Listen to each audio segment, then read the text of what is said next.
दोस्तों नमस्कार, मैं हूँ सूर्यवली सिंह। मेरे यूट्यूब चैनल कल्याण पथ में आप सब लोगों का बहुत बहुत स्वागत है, अभिनंदन है। दोस्तों, मृत्यु अटल है।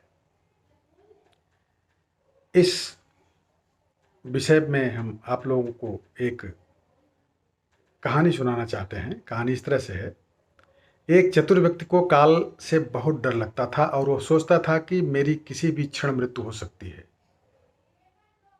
वह क्या करे?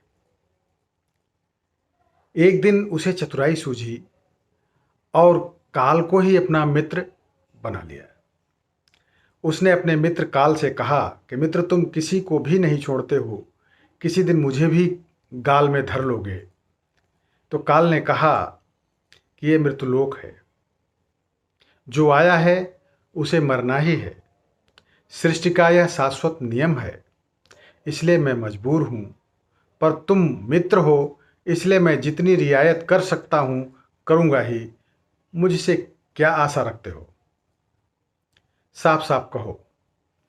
व्यक्ति ने कहा, मित्र, मैं इतना ही चाहता हूँ कि आप मुझे अपने लोक ले जाने के लिए आने से कुछ दिन पहले एक पत्र अवश्य लिख देना, ताकि मैं अपने बाल बच्चों को कारोबार की सभी बातें अच्छी तरह से समझा दूँ और स्वयं भी भगवान भजन में लग जाऊँ। काल ने प्रेम से कहा कि यह कौन सी बड़ी बात है, मैं एक नहीं आपको 4 पत्र भेज दूंगा। चिंता मत करो, चारों पत्रों के बीच समय भी अच्छा खासा दूंगा, ताकि तुम सचेत होकर अपना सारा काम निपटा लो। वह व्यक्ति बड़ा ही प्रसन्न हुआ। सोचने लगा कि आज से मेरे मन से काल का भय भी निकल गया। मैं जाने से पूर्व अपने सभी कार्य पूर्ण करके जाऊंगा तो देवता भी मेरा स्वागत करेंगे। दिन बीतते गए। आखिर मृत्यु की घड़ी आ पहुंची। काल अपने दूतों सहित उसके समीप आकर बोला, मित्र, अब समय पूरा हुआ, मेरे साथ चलिए। मैं सत्यता और दृढ़ता पूर्वक अपने स्वामी की आज्ञा का पालन करते हुए एक क्षण भी तुम्हें यहां अब नहीं छोड़ूंगा। उस व्यक्ति के माथे पर बल पड़ गए, भ्रुकुटी तन गई। कहने लगा कि धिक्कार है, तुम्हारे जैसे मित्रों पर धिक्कार है।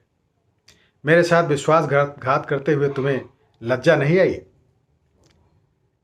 तुमने मुझे वचन दिया था कि आने से पहले पत्र लिखूंगा, परंतु तुम तो बिना किसी सूचना के अचानक दूतों सहित मेरे ऊपर चढ़ आए। मित्रता तो दूर रही, तुमने अपने वचनों को भी नहीं निभाया। काल हंसा और बोला, मित्र, इतना झूठ तो मत बोलो। मैंने आपको एक नहीं 4 पत्र भेजे, आपने एक भी पत्र का उत्तर नहीं दिया। उस व्यक्ति ने चौंक कर पूछा, कौन से पत्र? कोई प्रमाण तो हो तो दिखाओ, बताओ। मुझे पत्र प्राप्त होने की तो कोई डाक रसीद आपके पास हो तो दिखाओ। काल ने कहा, मित्र, घबराओ नहीं, मेरे 4 पत्र इस समय आपके पास मौजूद हैं। मेरा पहला पत्र आपके सिर पर चढ़कर बोला, आपके काले सुंदर बाल उन्हें सफ़ेद कर दिया, और यह भी कहा कि सावधान हो जाओ, जो करना है कर डालो। बनावटी रंग लगाकर आपने अपने बालों को फिर से काला कर लिया और पुनः जवान बनने के सपनों में खो गए। आज तक मेरे श्वेत अक्षर आपके सिर पर लिखे हुए हैं। कुछ दिन बाद मैंने दूसरा पत्र आपके नेत्रों के प्रति भेजा। नेत्रों की ज्योति मंद होने लगी, फिर भी आंखों पर मोटे शीशे चढ़ाकर आप जगत को देखने का प्रयत्न करने लगे।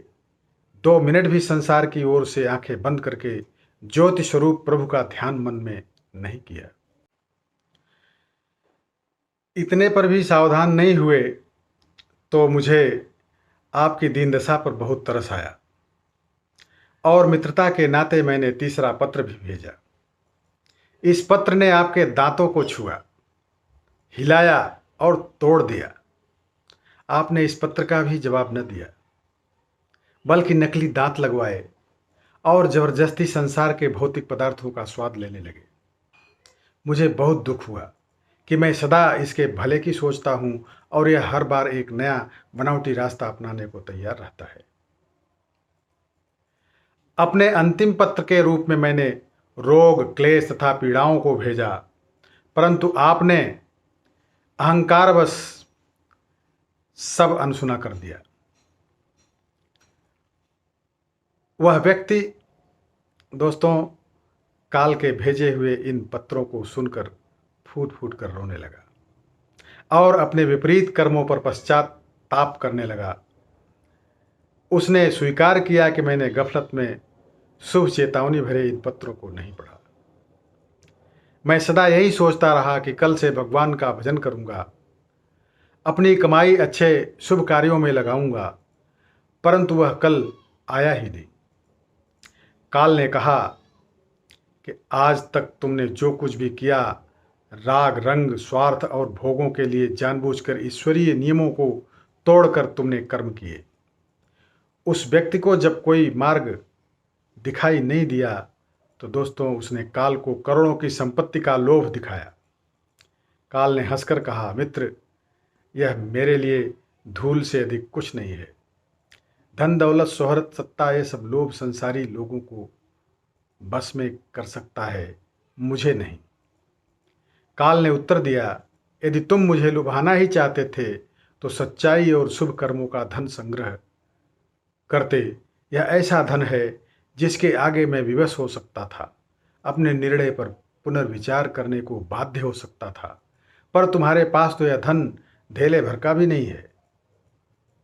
तुम्हारे ये सारे रुपए, पैसे, जमीन जायदाद, तिजोरी में जमा धन संपत्ति, ये सब यहीं छूट जाएंगे। मेरे साथ तुम भी उसी प्रकार निर्वस्त्र जाओगे जैसे कोई भिखारी की आत्मा जाती है। काल ने जब मनुष्य की एक भी बात नहीं सुनी तो वह हाय हाय करके रोने लगा। सभी संबंधियों को पुकारा, परंतु काल ने उसके प्राण पकड़ लिए और चल पड़ा अपने गंतव्य की ओर। दोस्तों, इस कहानी का सार यही है कि एक ही सत्य है जो अटल है, वह है कि हम एक दिन मरेंगे जरूर। हम जीवन में कितनी दौलत जमा करेंगे, कितनी शोहरत पाएंगे, कैसी संतान होगी, यह सब अनिश्चित होता है, समय के गर्त में छिपा होता है, समय के गर्भ में छिपा होता है, परंतु हम मरेंगे एक दिन अवश्य। बस यही एक बात जन्म के साथ ही तय हो जाती है। समय के साथ उम्र की निशानियों को देखकर तो कम से कम हमें प्रभु परमेश्वर की याद में रहने का अभ्यास करना चाहिए। इसमें तो हर एक को, चाहे छोटा हो या बड़ा हो, सबको प्रभु परमेश्वर की याद में रहकर ही कर्म करना चाहिए। दोस्तों, कहानी कैसी लगी कमेंट्स में अवश्य लिखिएगा और अपने यारों, मित्रों, दोस्तों को शेयर अवश्य कीजिएगा। जिन्होंने अभी तक मेरे चैनल को सब्सक्राइब न किया हो, कृपया सब्सक्राइब भी कर दीजिएगा। बहुत बहुत धन्यवाद।